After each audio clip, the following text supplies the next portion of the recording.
Nang ipasok niya ang kanya, sinabi niyang huwag na raw kaming gumamit ng kondom dahil kaya naman daw niyang kontrolin ang sarili niya. Dear Kuya Pao, itago mo na lang ako sa pangalang May. May gusto lang sana akong ibahagang kwento at humingi ng payo sa inyo.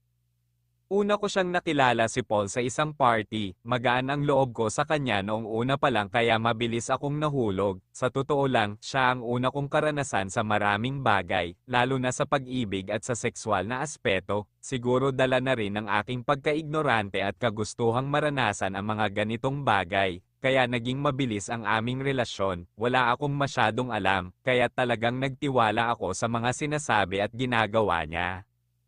Tuwing magkasama kami, sobrang intense niya at parang palaging hindi siya makapagpigil.